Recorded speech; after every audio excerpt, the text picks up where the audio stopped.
Ms. Nadia Ahmad Samdin.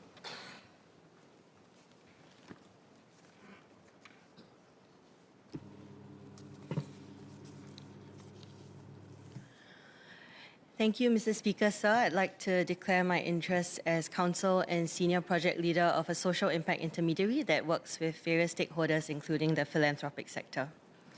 Sir, the way a government manages the collection and expenditure of its revenues sits at the center of how taxation interfaces with society. There are a few ways we can think about taxes. As a mechanism, it is the lever by which a government collects and redistributes resources to different segments of society, including the vulnerable and those who need it most. On a strategic level, tax policy is also an instrument that pools our collective resources to help us shape the society that we wish to see as a people. It is also the means by which we provide incentives for industries to move towards and sectors to grow. At its core, good tax policy can help foster the balance between social harmony and economic progress. There are three broad areas I would like to discuss regarding the bill. First, on taxing gains from the sale or disposal of foreign assets that are received in Singapore by businesses without economic substance, and this will bring us in line with international standards. I would like to ask the Minister for greater clarity on three things. First, MOF has shared that it would not be practical to prescribe in legislation minimum thresholds to establish economic substance, given the variety of business model and scale of operations. Is the approach going to be on a case-by-case basis? What are some of the key principles that would distinguish businesses with economic substance and those without? I also understand that further guidance will be provided in an IRAS e-tax guide. I would like to ask, what is the timeline for the IRAS e-tax guide to be made available for greater regulatory clarity? Finally, what type of firms in terms of industry and size does the government expect these changes to affect the most? My second area of discussion is regarding the Enterprise Innovation Scheme, or the EIS. The EIS is an investment to further secure Singapore's position as an innovation hub, as it helps companies defray risks when undertaking R&D.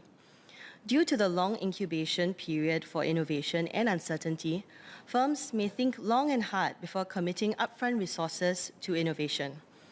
Could the Minister share more about the current constraints faced by companies undertaking capability development activities and how the EIS amendments aim to mitigate them and lower the barriers, in particular for smaller companies which may be cash-strapped? From a tax utility perspective, what other factors are considered important by the government for the R&D ecosystem to grow sustainably beyond subsidies? Are there any existing schemes or new ones which the government is intending to create or to enhance domestic human capital capable of executing the R&D that the EIS hopes to support? And finally, what has the take-up rate been for similar existing schemes? And beyond just utilization, what other success indicators have we tracked for such schemes that encourage R&D and the development of IP? Third, sir, our social spending needs are growing, and I'm heartened by the government's efforts to enhance our social compact through growing our tax base. I also note the launch of the Philanthropy Tax Incentive Scheme and the relevant clauses 30 and 31 in the amendment bill, alongside the broadening of the scope of eligible investments to include blended finance structures to recognise concessional capital, which aim to strengthen Singapore's position as a regional philanthropy hub, which will also catalyse more investments into worthwhile social and climate projects. In order to achieve this status, our philanthropic framework must tackle key issues of our time, which are typically global in nature and go beyond our shores.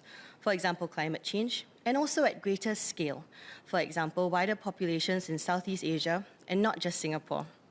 Our strategic, trusted, and neutral position in this region is prime for such operations. So we are home to more than half of Asia's family offices. The growth in the number of family foundations has generally followed the growth in FOs, and I agree with the push towards encouraging FOs to anchor their giving operations in Singapore. While allowing tax deduction for overseas donations via qualifying local intermediaries shifts the long-standing principle of tax deductions for donations exclusively benefiting the Singapore community, is an understandable step.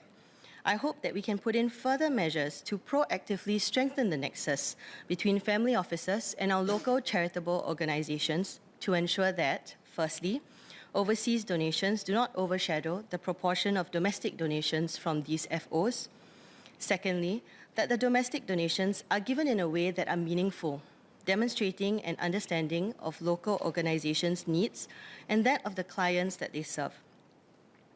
Domestic donations should also be done in a sustainable way, such that charitable organizations have the funding visibility for a longer-term horizon to grow their missions and reach in serving our community, and are encouraged to try new innovative ways to tackle complex emerging social challenges. I would also like to ask how many qualifying local intermediaries are there, how long will it take for local intermediaries to qualify, and what support is available to fund capacity building of social sector organizations.